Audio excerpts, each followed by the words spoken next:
Sandy जी फुमन जी तुसी हाँ जी असी गुस्सा ना करी तेन मुंह ते आवाज मारी है मैं गुस्सा नहीं करती। हाँ जी दसो। यूएसए दी कैंडी ते थाईलैंड दी सैंडी धर्म नाल दोवां दा कोई तोड़ नहीं। Thank you. सैंडी जी वैसे पूछना बनता ता नहीं, फिर ना पूछो। चल पूछ ही लेने अज सवेरे सवेरे किधर पानियां नू अग लाउण दी तैयारी कीती है? मैं तो बिलियर्ड सीखण दी तैयारी करी बैठी सी। ओ अच्छा जी। जूलियट को सिखाउण दा टाइम नहीं, शमशेर जी कहंदे सी मैं सिखा दूंगा। ਉਹਨਾਂ ਦੀ ਵੇਟ ਕਰ ਰਹੀ ਸੀ। ਜਾਦੀ ਸ਼ਤੀਰੀ ਤੇ ਕੈਂਡੀਆਂ ਨੂੰ ਜੱਫੇ ਹੁਣ ਬਾਂਦਰ ਕੀਲਾ ਖੇਡਣ ਵਾਲੀ ਕੌਮ ਬਿਲੀਅਰਡ ਸਿਖਾਊਗੀ। ਤੁਹਾਨੂੰ ਬਿਲੀਅਰਡ ਆਂਦੀ ਕੀ ਆ? ਔਖਾ ਇਸ ਗੇਮ ਦੇ ਵਿੱਚ ਕਿਲੇ ਨਾਲ ਰੱਸੀ ਬੰਨੀ ਹੁੰਦੀ ਆ, ਮੂਰੇ ਜੁੱਤੀਆਂ ਨਾਲ ਢੇਰ ਲਾਇਆ ਹੁੰਦਾ। ਮੈਂ ਬਿਲੀਅਰਡ ਦੀ ਗੱਲ ਕਰ ਰਹੀ ਹਾਂ। ਹਾਂ ਮੈਂ ਵੀ ਬਿਲੀਅਰਡ ਦੀ ਗੱਲ ਕਰ ਰਿਹਾ। ਐਫਰਨ ਰੀਨਸ ਔਰ ਰਾਲਫਨ ਗ੍ਰੀਨਫੀਲਡ ਕਦੇ ਨਾ ਸੁਣਿਆ? नहीं कौन है? बिलियर्ड दी गेम दे वर्ल्ड दे टॉप दे खिडारी ने। अच्छा जी। मैं ही ते सिखाया। प्लीज फिर मैनू भी सिखाओ ना। अन्ना की भाले दो अखा जी। अब मेरा पता आओ ना। हाँ इधर आओ। ओके चुक चुक हुन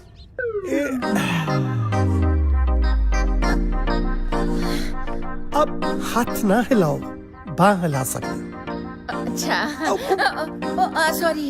यू आर वेलकम। जिस तरह अर्जन दा निशाना हाँ सिर्फ मच्छी दी अख सी ना, हाँ इसे तरह अपना निशाना व्हाइट बॉल यानी कि क्यू बॉल तो हटा के अपने एम ते टिकाओ। दुनिया दे रंग किन्ने तुसी भी एम ते टिकाओ ना। टिकाई तो बैठा महसूस ते करो। हाँ जी। हाँ जी। तेरी ਇਹ ਕੀ ਹੋ ਰਿਹਾ? Who are you to ask? ਨਹੀਂ ਸੈਂਡੀ ਜੀ ਮੇਰਾ ਮਤਲਬ ਆ ਕੀ ਹੋ ਰਿਹਾ ਸੀ? शमशेर जी ਤੁਹਾਨੂੰ ਕੀ ਲੱਗਦਾ ਹੈ ਕਿ ਤੁਸੀਂ ਨਹੀਂ ਸਿਖਾਓਗੇ ਤਾਂ ਸੰਡੀ ਬਿਲੀਅਰਡ ਨਹੀਂ ਸਿੱਖ ਪਾਓਗੀ? ਥੈਂਕ ਯੂ ਫਰਮਨ ਜੀ। You are always welcome.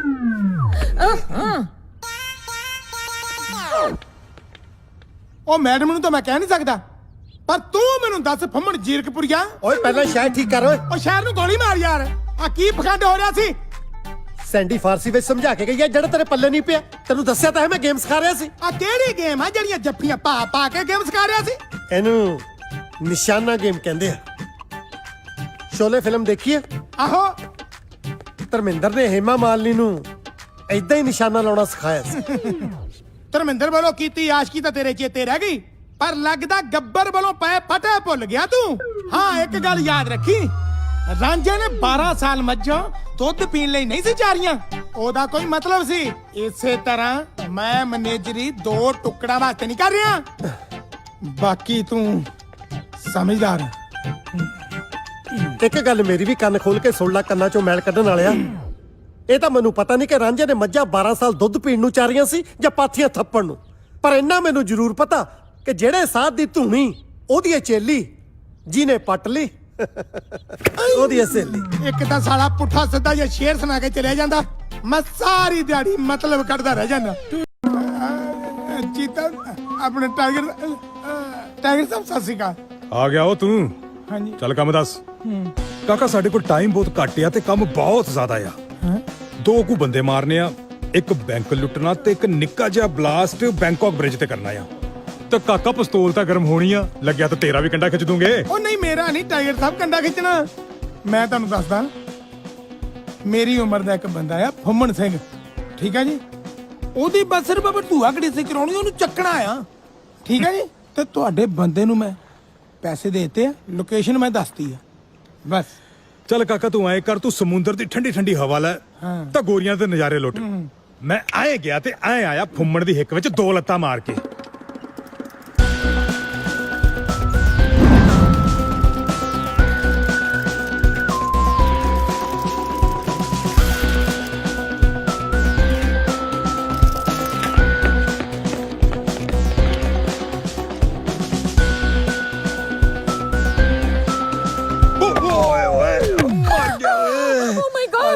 आसमान तो गड़े डिगते देखे, बिजली डिगती देखी, पर बंदे वर्गी चीज पहली बार डिगती देखी आ।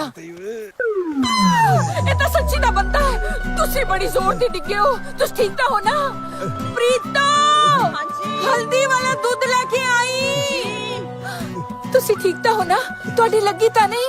ਲੱਗੀ ਤਾਂ ਬਹੁਤ ਜ਼ੋਰ ਦੀ ਹੈ।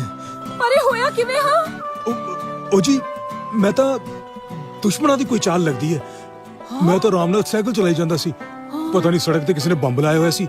ਮੈਂ ਉੱਥੇ ਪਹੁੰਚਿਆ ਤੇ ਧੜਾਮ ਬੰਬ ਫਟ ਗਿਆ ਤੇ ਮੈਂ ਜੀ ਇੱਥੇ। ਪਰ ਮੈਂ ਤਾਂ ਬੰਬ ਦੀ ਆਵਾਜ਼ ਸੁਣੀ ਨਹੀਂ। ਜੀ ਬੰਬ ਸਾਇਲੈਂਟ ਸੀ। ਬੰਬ ਵੀ ਸਾਇਲੈਂਟ ਹੁੰਦੇ ਆ? ਮੈਡਮ ਜੀ ਹਾਂ ਹਾਂ, ਜਲਦੀ ਦੇ ਲਓ। ਦਿਓ। ਪੀਓ। ਪੀ ਤਾਂ ਰਿਹਾ। Drink milk. ਹਾਂਜੀ। ਹਾਂ,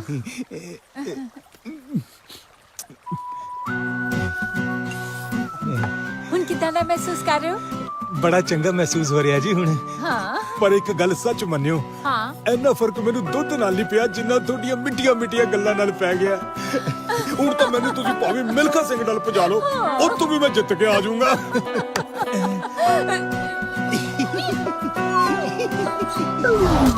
ਅਰੇ ਚੁੱਬੀਆਂ ਆਏ ਤਲਾ ਦੇ ਕੰਡੇ। ਉਹ ਡੌਨ ਸਾਹਿਬ, ਤੁਹਾਨੂੰ ਕਿਸੇ ਦੀਆਂ ਪਸਲੀਆਂ ਭੰਨਣ ਵਾਸਤੇ ਭੇਜਿਆ ਸੀ, ਤੁਸੀਂ ਆਪ ਹੀ ਗੁੱਝੀਆਂ ਸੱਟਾਂ ਲਵਾ ਕੇ ਆ ਗਏ। ਤੁਸੀਂ ਡੌਨ ਟੱਟੂ ਦੇ ਆ। ਉਹ ਜ਼ਬਾਨ ਨੂੰ ਲਗਾਮਦੇ ਓਏ। ਐਦਾਂ ਹੀ ਇੱਕ ਵਾਰੀ ਬੁਸ਼ ਬੋਲਿਆ ਸੀ ਭਾਜੀ ਨਾਲ ਔਖਾ ਹੋ ਗਏ ਤੇ ਭਾਜੀ ਨੇ ਅਗਲੇ ਦਿਨ ਹੀ ਜਹਾਜ਼ ਭੇਜ ਕੇ ਤੇ ਵਰਲਡ ਟ੍ਰੇਡ ਸੈਂਟਰ ਦਾ ਬੇੜਾ ਗਰਕ ਕਰਤਾ ਉਹ ਸੀ। ਮੇਰੀ ਗੱਲ ਸੁਣੋ ਓਏ, ਉਹ ਤੂੰ ਇਹਦਾ ਬੰਦਾ ਨਾ ਹੁੰਦਾ ਨਾ, ਮੈਂ ਤੇਰੇ ਛਾਤੀ ਲੱਤਾਂ ਮਾਰਨੀਆਂ ਤੈਨੂੰ ਦੱਸਾਂ। ਉਹ ਤਾਂ ਕੰਮ ਲਦੇਨ ਨੇ ਕੀਤਾ ਸੀ। ਉਹ ਤੇ ਸਾਨੂੰ ਵੀ ਪਤਾ ਲਦੇਨ ਨੇ ਕੀਤਾ। ਲਦੇਨ ਪਹਿਲਾਂ ਸਾਡੀ ਟੀਮ 'ਚ ਹੀ ਕੰਮ ਕਰਦਾ ਸੀਗਾ ਤੇ ਉਹ ਕਰਵਾਇਆ ਭਾਈ ਸਾਹਿਬ ਨੇ ਸੀਗਾ। ਕ੍ਰੈਡਿਟ ਲਦੇਨ ਨੂੰ ਦਿੱਤਾ ਸੀ। ਉਹ ਤੂੰ ਟਾਈਗਰ ਹੋਣਾ ਨੂੰ ਕੀ ਸਮਝਿਆ? ਉਹ ਹਵਾ 'ਚ ਵੀ ਉਹ ਮਜਾਲ ਨਹੀਂ ਕਿ ਟਾਈਗਰ ਹੋਣਾ ਦੀ ਹਵਾ ਵੱਲ ਵੇਖ ਜਾਵੇ। ਉਹ ਵੈਸੇ ਵੀ ਮੈਨੂੰ ਫੜਨ ਲਈ ਘੱਟੋ ਘੱਟ 5-7 ਹਜ਼ਾਰ ਬੰਦੇ ਦੀ ਲੋੜ ਹੁੰਦੀ ਹੈ। ਉਹ ਚੱਪ ਮਾਰ ਕੇ ਤੂੰ ਬੈਠ ਨਹੀਂ ਸਕਦਾ, ਗੱਪ ਮਾਰ ਲਗਾ ਸੰਗ ਨਹੀਂ ਕਰਦਾ। ਇੰਨੇ ਬੰਦੇ ਦਾ ਥਾਈਲੈਂਡ ਦੀ ਪੁਲਿਸ ਬਚਿਆ ਨਹੀਂ। ਕਾ ਹੋ ਤਾਈਓ ਤਾਂ ਟਾਈਗਰ ਹੋਰੀ ਆਈ ਚੋੜੇ ਹੋ ਕੇ ਤੁਰੇ ਫਿਰਦੇ ਆ। ਉਹ ਇਹਨਾਂ ਕੋਲ ਇਹਨੇ ਬੰਦੇ ਹੀ ਹਾਨੀ, ਉਹ ਫੜਨਗੇ ਕੀ ਸਾਨੂੰ? ਉਹ ਉਹ ਚੱਲ ਛੱਡ ਯਾਰ, ਜਿਹੜਾ ਤੁਹਾਨੂੰ ਕੰਮ ਕਰਨ ਲਈ ਭੇਜਿਆ ਸੀ ਉਹ ਹੋਇਆ ਕਿ ਨਹੀਂ? ਕਾਕਾ ਕੰਮ ਤਾਂ ਹੋ ਗਿਆ, ਪਰ ਤੇਰੇ ਵਾਲਾ ਨਹੀਂ, ਮੇਰੇ ਵਾਲਾ ਹੋ ਗਿਆ ਹੀ। ਉਹ ਕਿਵੇਂ? ਮੈਂ ਸਮਝਿਆ ਨਹੀਂ। ਉਸ ਦਿਨ ਜਦ ਮੈਂ ਉਧਰ ਗਿਆ ਨਾ, ਹਾਂ, ਮੇਰਾ ਪੈਰ ਕਿਤੇ ਅੜਿਆ ਤੇ ਮੈਂ ਡਿੱਗ ਪਿਆ। ਉਹ ਮੈਨੂੰ ਇੱਕ ਬੜੀ ਸੋਹਣੀ ਜਿਹੀ ਕੁੜੀ ਨੇ ਸਹਾਰਾ ਦਿੱਤਾ ਓਏ। ਉਹ ਮੇਰਾ ਪਸੀਨਾ ਪੂੰਝਿਆ ਉਹਨੇ, ਆਪਣੇ ਨਰਮ ਨਰਮ ਹੱਥਾਂ ਨਾਲ ਮੈਨੂੰ ਹਲਦੀ ਵਾਲਾ ਦੁੱਧ ਪਿਆਇਆ ਕਾਕਾ। ਹੋਏ ਹੋਏ ਹੋਏ ਹੋਏ, ਆਏ ਹੱਥ ਲਾਇਆ, ਆਏ ਹੱਥ ਲਾਇਆ, ਆਏ ਉਹ ਠੀਕ ਹੱਥ ਲਾਇਆ। ਓਏ ਉਹ ਹੁਣ ਟਾਈਗਰ ਹੋਣਾ ਦੀ ਜ਼ਿੰਦਗੀ ਦਾ ਇੱਕੋ ਹੀ ਮਕਸਦ ਹੈਗਾ, ਹਾਂ। ਉਸ ਕੁੜੀ ਨੂੰ ਆਪਣਾ ਬਣਾਉਣਾ। ਹਾਏ ਉਹ ਵੱਖਰੀ ਗੱਲ ਆ ਡੌਨ ਸਾਹਿਬ, ਤੁਹਾਨੂੰ ਪਿਆਰ ਹੋ ਗਿਆ। ਪਿਆਰ ਦੇ ਚੱਕਰ 'ਚ ਹੁਣ ਆਪਾਂ ਕੰਮ ਥੋੜੀ ਬੰਦ ਕਰ ਲੈਣਾ। ਪਿਆਰ ਤਾਂ ਸੋਹਣੀ ਨੇ ਵੀ ਕੀਤਾ ਹੀ, ਇਹਦਾ ਮਤਲਬ ਇਹ ਥੋੜੀ ਕਿ ਉਹਨੇ ਘੜੇ ਬਣਾਉਣੇ ਬੰਦ ਕਰਤੇ। ਬਸ ਬਸ, ਹੁਣ ਜਿਹੜਾ ਭਾਈ ਸਾਹਿਬ ਦੇ ਵਿੱਚ ਹੈ, ਹੁਣ ਤੇ ਮਜਾਇਲਾਂ ਡਿੱਗਣਗੀਆਂ। ਉਹ ਛੋਟੇ ਵੀਰ, ਤੂੰ ਕਿਰਪਾ ਕਰਿਆ ਕਰ ਓਏ। ਭਾਈ ਸਾਹਿਬ ਤਾਂ ਜੇ ਗੋਲੀ ਦੀ ਗੱਲ ਕਰਦੇ, ਮਾਮਾ ਤੂੰ ਨਿੱਕੀ ਨਿੱਕੀ ਗੱਲ ਤੇ ਮਜਾਲ ਕੱਢ ਕੇ ਬਹਿ ਜਾਣਾ।